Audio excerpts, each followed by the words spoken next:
Monsieur le gouverneur, je vous salue. Vous êtes sur les antennes de la radio-télévision nationale congolaise. Vous venez de faire un discours de clôture de cette grande conférence qui se termine après 3 jours d'intenses travaux. En un mot, comment vous vous sentez après avoir organisé cette conférence? Les objectifs qu'on s'était fixés pour cette conférence ont été atteints. Vous vous êtes fixé des objectifs.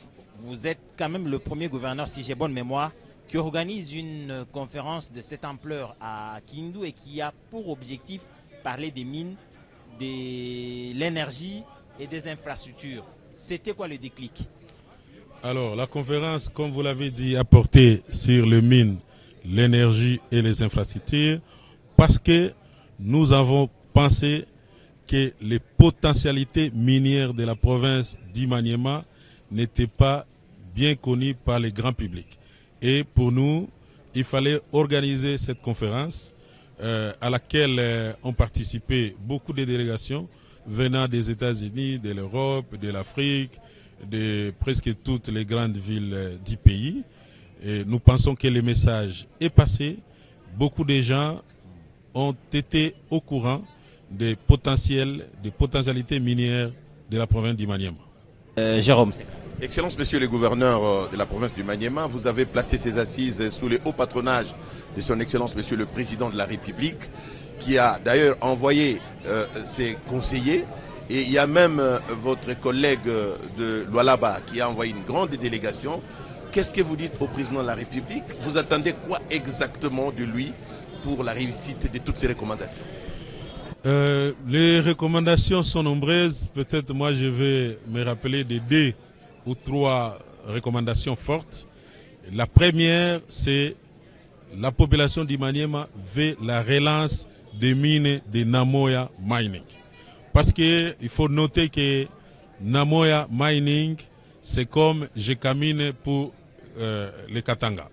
Nous voulons la relance de la production des mines de Namoya parce que les minerais sont là, les équipements sont là. Nous avons besoin d'un opérateur qui a assez de capitaux pour relancer cette production. Le ministre national des Mines, au départ d'ici, en tout cas au moment de son discours d'ouverture, a fait remarquer qu'il y avait besoin que les chemins de fer soient relancés, que ce soit dans le sud ou dans le nord. Le chemin de fer du Maniema doit être relancé. Est-ce qu'il y a des recommandations qui vont dans ce sens?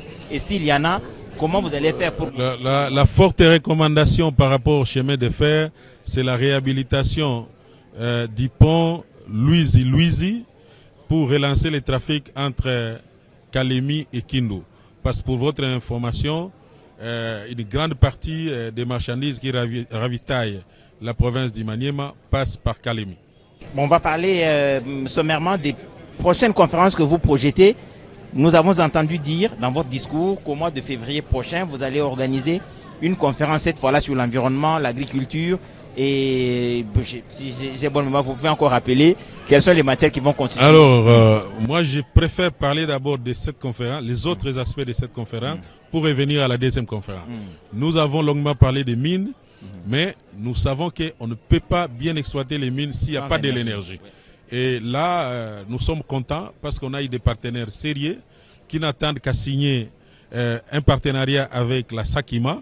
Et là, nous lançons vraiment, nous sollicitons du côté du ministre du portefeuille de s'impliquer pour ces dossiers parce que les partenaires là, c'est ce partenaire qui a réhabilité l'électricité, le barrage, la centrale hydroélectrique de Chikapa. C'est eux qui ont construit EDC. Oui. C'est eux qui ont construit 3 centrales au Nord Kivu. Donc, ils ont de la compétence, ils ont des moyens. Et il ne suffit que ces protocoles d'accord soient signés pour qu'ils nous aident à réhabiliter la centrale de Lujugulu avec déjà 6 MW, la centrale de Ambwe avec environ 2 MW. Ce qui fait que si ces travaux-là sont réalisés, nous aurons de l'électricité à Kindu, à Kalima et à Kailo. Et les partenaires a les moyens et a toute la technicité possible. Monsieur le gouverneur, vous avez dit dans votre discours d'ouverture que vous allez séquestrer $1000 de votre salaire pour une caisse quelconque, et vous avez lancé un appel à tous les Kambelembele Mututu Maniema de participer à cette caisse. Est-ce que vous pensez que l'on va vous entendre? Nous pensons que nous sommes très entendus parce que déjà, aujourd'hui, on m'informe déjà qu'on a déjà libéré $10 000. L'initiative a commencé le lundi. On est aujourd'hui mercredi, on a déjà 10 000. Et les mamans qui vendent au marché, les mamans maraîchères, ont recommandé qu'on ouvre aussi un compte en francs congolais. Et nous pensons, en tout cas, ils se sont engagés à commencer à contribuer.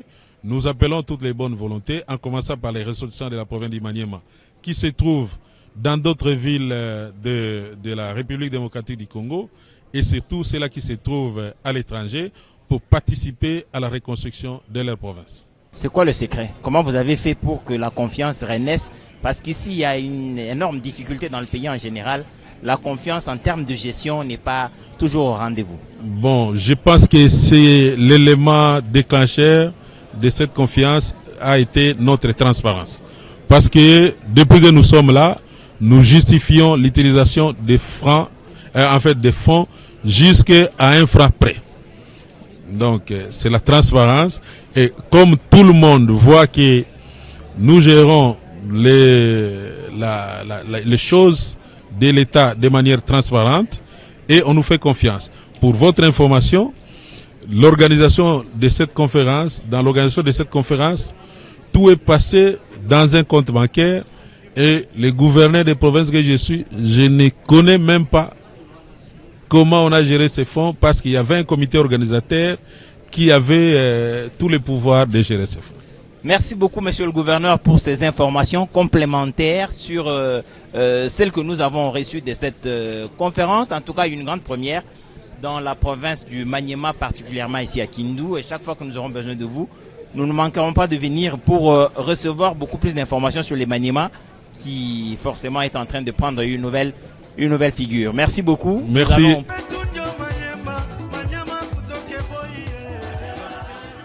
Vous venez de terminer une si longue conférence. Vous nous dites qui vous êtes pour que nos téléspectateurs sachent exactement à qui ils ont affaire. Je suis honorable Georges Bokondo, je suis député national, élu du Maniema, donc du territoire de Punya. Parce que vous êtes élu du territoire de Punya, on a parlé de Punya dans cette conférence. Punya a, comme d'autres territoires de la province du Maniema, un fort potentiel. Vous, député national, le gouverneur ici a parlé de plusieurs recommandations qui ont été qui sont issues de cette conférence. Il va certainement avoir besoin du soutien de l'Assemblée nationale et du pouvoir central pour l'aider à atteindre ses missions. En quoi vous pouvez contribuer à l'atteinte de ces objectifs? Vous savez, lorsque j'ai appris la volonté du gouverneur d'organiser la conférence, je pense que j'ai été parmi les premières personnes à vraiment s'attacher à l'organisation de cette conférence. J'ai été pendant plus de 15 ans un acteur clé dans le secteur minier en RDC et en Afrique australe. Pour moi, c'est une grande joie de faire ça au Maniema aujourd'hui, parce que nous avons fait dans toutes les provinces et des grandes conférences. J'estime que cette conférence lance la problématique de l'exploitation minière au Maniema. Et c'est très capital. Il y a des gens qui croient peut-être que le Maniema, il n'y a pas de potentialité. Ici, c'est la 4e province en réalité. Mais attention, c'est ici il y a parfois la meilleure qualité du coltan. Il y a une très grande réserve de la cassiterite ici. Il y a la monazite ici. Il y a les lithium aussi comme Manono. Donc ici, la volonté du gouverneur va permettre à ce que la province décolle. Et c'est l'occasion pour nous, les députés nationaux, à faire ces plaidoyers-là au niveau du gouvernement central, au niveau de l'Assemblée nationale, pour accompagner ce gouvernement provincial. Honorable, vous êtes honorable député, Georges, vous êtes mandataire en mine, vous êtes expert en mine, vous avez participé à la rédaction même du code minier. qu'est-ce que vous ressentez en tant que fils du Maniema? Vous êtes des Punya lorsque vous réussissez un exploit aussi grand en organisant ces assises sur les mines, l'énergie et les infrastructures, parce que ce sont les trois secteurs qui bloquaient jusque-là le développement du Maniema. Vous savez, j'ai une très grande joie, parce que, vous savez, les mines développent aujourd'hui la province du Lualaba. Si le Katanga est ce qu'il est aujourd'hui, c'est en principe à cause du développement des mines. Si le Maniema peut voir ces mines, ces ressources être développées industriellement, moi en tant que fils du Maniema, je ne suis que content. Et je pense la bonne gouvernance, la volonté peut faire que le Maniema puisse rattraper les autres provinces. Mettons en tête qu'on a lié ces trois secteurs, les mines, parce qu'on ne peut pas faire les mines sans l'énergie. Et les mines sans infrastructure ne peuvent pas marcher. Donc c'est un lien qui montre que si on respecte, si on tient compte dans un plan d'action concret, je vous dis, le Maniema de demain, ça peut faire de bonnes choses. Honorable, vous passez à M. Léonide Mopepele, qui est un expert dans ce domaine minier. Vous venez de participer à cette conférence 3 jours durant. Vous avez suivi tout ce qui a été dit. Moi, j'ai des questions particulières. Ces questions-là, je crois que nos téléspectateurs ont besoin de savoir. Le Maniema est potentiellement minier. Mais est-ce que les mines au Maniema, les gisements, sont en situation ou en quantité ou en teneur d'être exploités? Le Maniema a un grand potentiel minier. Nous l'avons prouvé et vous avez suivi par tous les exposés de tous les experts qui sont passés ici et qui ont parlé de ressources minières du Maniema. Vous vous êtes aperçu que le potentiel est important. Il est important d'abord en termes de métaux précieux. Le Maniema regorge de grands gisements d'or. L'un d'entre eux, Namoya, qui est en exploitation. Bon, maintenant, l'exploitation a été mise en veilleuse, mais il y a là un potentiel important. En dehors de Namoya, il y a, nous l'avons dit, à Tukombo, où il y a un important gisement d'or. Il y a d'ailleurs une des sociétés qui a déjà certifié des réserves qui sont de l'ordre au moins d'une quinzaine de tonnes d'or. Donc il y a un grand potentiel en termes de métaux précieux. Je ne parle pas des 3T, et vous savez que les 3T, ce sont les ressources historiques qui ont fait vivre le Maniema à la belle époque de la société minière et industrielle de Somenki.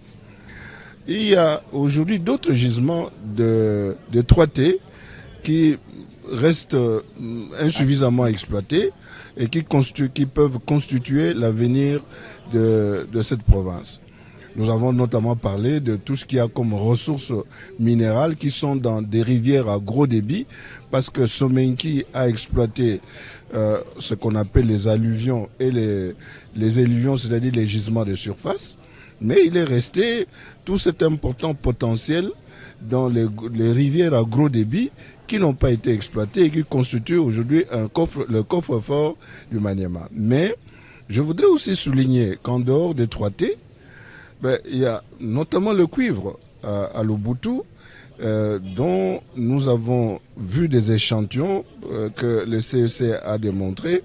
Moi-même, qui vous parle aujourd'hui, j'ai été me promener sur ces gisements de cuivre, et je peux vous garantir qu'il y a des ressources dont les teneurs sont incomparables.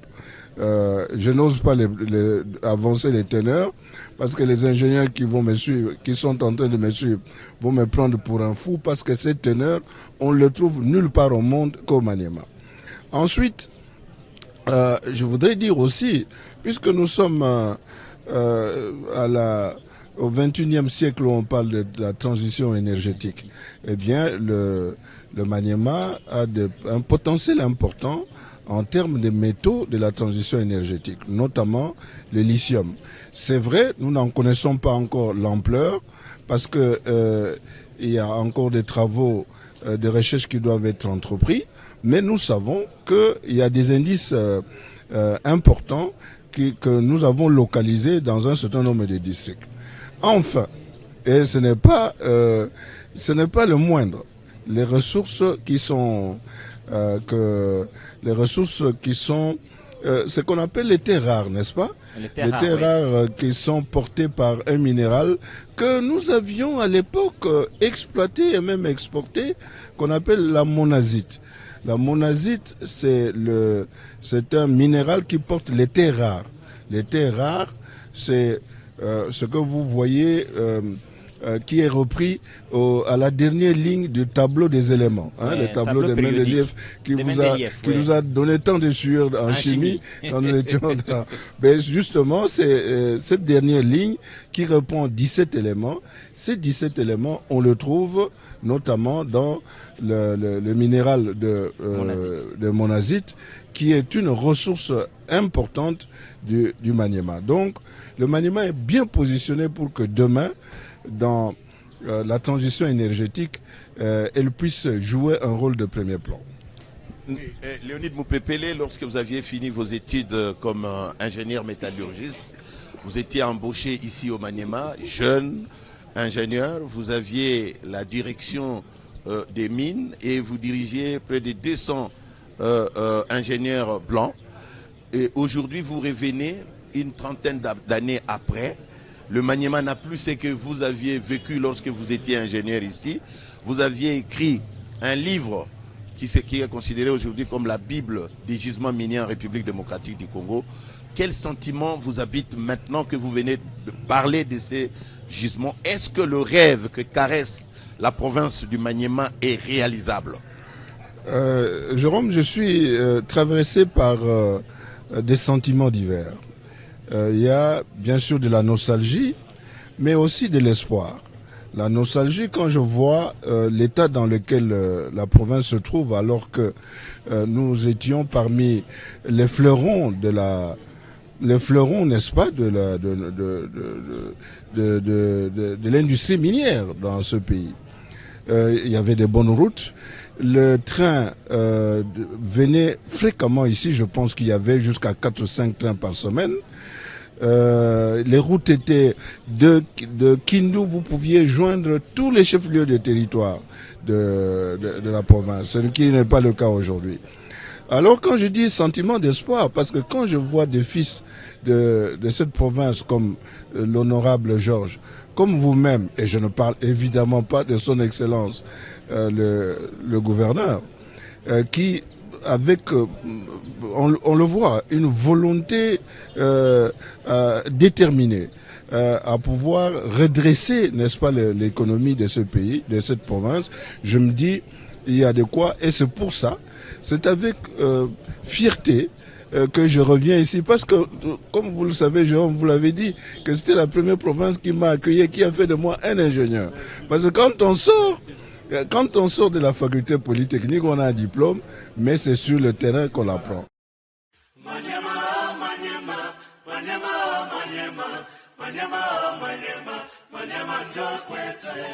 Ma toute première question est une question générale. Elle concerne toutes les provinces. On a dit dans la salle que le Maniema n'a jamais connu une province n'a jamais connu un gouverneur qui termine son mandat. Les députés provinciaux sont très champions dans l'éviction des gouverneurs avant la fin de leur mandat.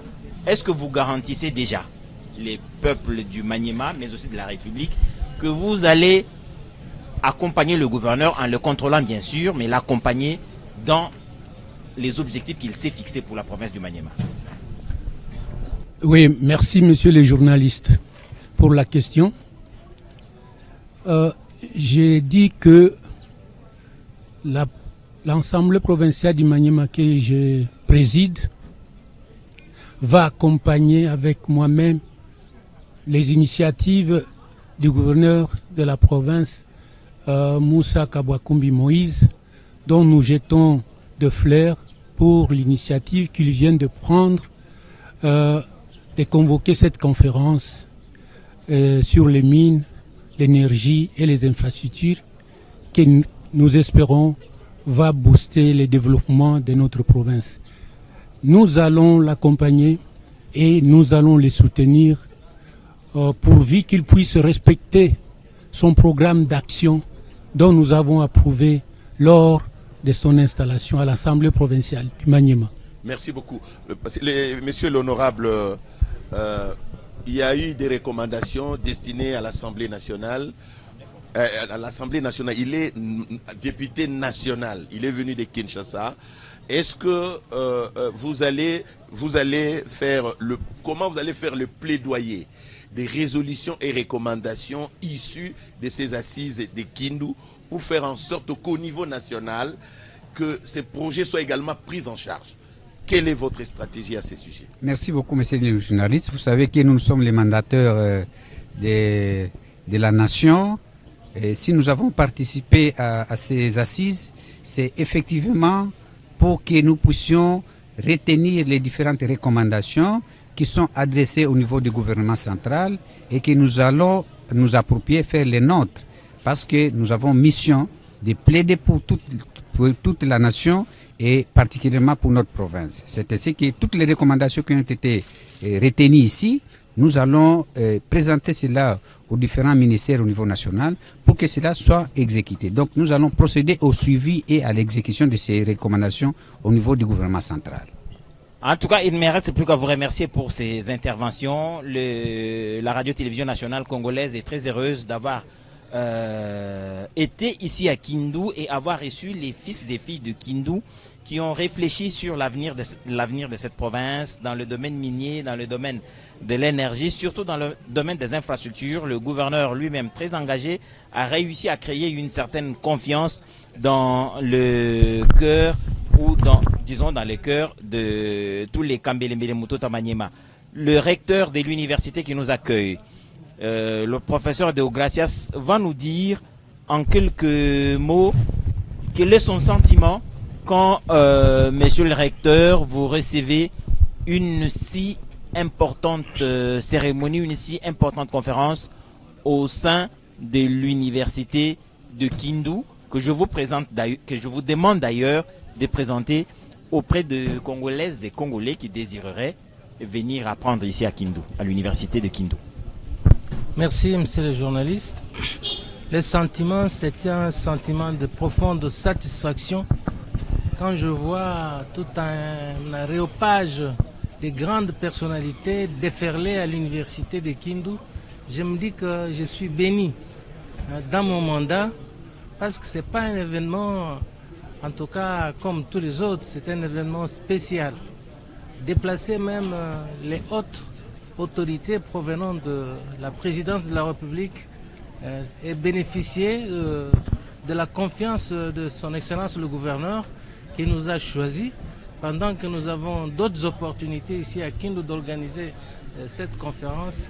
Moi je pense que c'est un motif de fierté, de confiance que le gouverneur Moïse Kawankoubi m'a apporté. Quant à l'université de Kindu, en tout cas, je prendrai beaucoup de temps, et alors que votre temps... Oui. Nous avons 6 facultés. La faculté de médecine qui a commencé la première, la faculté de droit, faculté des sciences sociales, administratives et politiques, faculté d'agronomie, faculté de sciences, faculté d'économie et de gestion, et faculté de psychologie et sciences de l'éducation à laquelle est amarrée la faculté des sciences de l'information et de la communication. Est-ce que vous avez un corps professoral ou un corps académique à même de prendre en charge les différents étudiants qui sollicitent les formations ici à l'université de Kindu? Tout à fait. Jusqu'à là, les besoins en professeurs, en personnel académique est maîtrisé. Évidemment, nous n'avons pas tous les besoins. Nous n'avons pas réuni tous les besoins, mais en fait, notre politique d'inviter les professeurs visiteurs nous permet de terminer l'année en beauté. Nous avons pratiquement terminé cette année ici. Il ne reste plus que les quelques examens de repêchage pour les facultés qui n'ont pas encore terminé, mais pour les finalistes de toutes les facultés, nous avons clôturé l'année académique le 21 septembre passé. Très bien. Et Edi Tchala, pour ceux qui ne le savent pas, le Maniema, c'est le bastion de l'islam en République démocratique du Congo. Voilà pourquoi nous avons fait venir sur ce plateau, vous lui passez le micro, pour qu'il puisse dire un mot. Mheshimiwa wa salamu alaikum. Unazungumza mkiswahili ama mkifransa au mulingala? Yote mbili sawa. Kifransa wala Kiswahili. Ndio. Alors, comme je le disais, il va s'exprimer en français pour permettre à nos téléspectateurs de comprendre. Exactement. Si vous ne le savez pas, le Maniema, c'est le bastion de l'islam. C'est pour cette raison que nous l'avons fait venir. Ce message de développement qui vient d'être lancé ici par les fils et filles, mais également tous les experts qui sont venus des 4 coins du monde. Au niveau de l'islam, quel accompagnement vous allez réserver aux résolutions et recommandations qui viennent d'être prises ici? Merci beaucoup pour la parole. Je viens représenter l'imam chef d'entité qui a eu un petit malaise et qui est parti. Quant à l'islam, en tout cas, nous avons été vraiment épatés avec tous les intervenants qui sont passés au plateau et nous avons découvert un plus. Au-delà de cela, nous venons de réaliser que ce n'est pas par hasard que les parents de notre gouverneur l'ont donné le nom de Moïse. C'est une grande première pour la province et nous pensons que demain ce sera déjà vendredi, et après-demain ce sera déjà vendredi et nous allons passer ce message pour que les fidèles musulmans s'en approprient et accompagnent le gouverneur de province dans son action. Messieurs, vous êtes président de la société civile. C'est cette société civile pour laquelle le gouverneur travaille, mais au moins une voix indépendante, on l'estime. Est-ce que vous pensez que les résolutions qui sortent de cette conférence sont réalisables et quel serait l'apport de la société civile dans l'atteinte des objectifs que s'est fixé le gouverneur? La société civile du Maniema évite d'être pessimiste. Elle a été impliquée dans tous les processus de la préparation de cette activité. Elle a relevé les problèmes sérieux qui gangrènent la province. Et lorsqu'on arrive à réaliser ou à organiser une telle activité, on est totalement satisfait. Et on pense qu'on ne peut pas être indifférent pour accompagner le gouverneur à faire réaliser au moins cette activité. Nous avons quelques recommandations, 3 principalement qu'on adresse aux autorités nationales comme société civile. La première, c'est qu'il s'est fait constater au Maniema plusieurs permis d'exploitation qui sont dans les poches et mallettes de plusieurs personnes, les unes vivant à Kinshasa, les autres ailleurs. Et ils bloquent l'arrivée des investisseurs au Maniema. La deuxième réalité, c'est que nous avons un conflit entre Namoya Mining, qu'est-ce que j'ai dit, la société Stratégos et la société Chamco. Et donc, alors que la société Namoya Mining versait dans la caisse de la province $400,000 par mois, ces conflits-là bloquent la province à ne pas gagner ces moyens-là. Voilà pourquoi on recommande au niveau du ministre national d'introduire ou de soumettre cette question de Namoya Mining contre Chamco au Conseil des ministres afin qu'une solution soit trouvée le plus rapidement possible. Parce que sans cela, les caisses de la province sont en train de souffrir. Ces petits conflits entre politiciens bloquent l'évolution de la province. Et le troisième et dernier problème, ou la dernière préoccupation, c'est aussi un conflit, on dirait entre guillemets, entre la Sakima et une province EDC pour la réhabilitation de la centrale hydroélectrique. Dans les assises où l'on était, il a été dit qu'il n'y a pas de mine sans industrie, il n'y a pas d'industrie sans énergie. Or, nous avons une possibilité d'avoir le Tcholokoul comme centrale hydroélectrique de la Sakima. Si elle est mise en marche, au moins les choses vont marcher et on peut espérer un changement total. Merci beaucoup, Edith Yala. Nous allons terminer avec Célestin Batangui. Vous avez fait rêver les Maniémiens, vous avez dit que vous leur avez apporté la bonne information, la bonne nouvelle.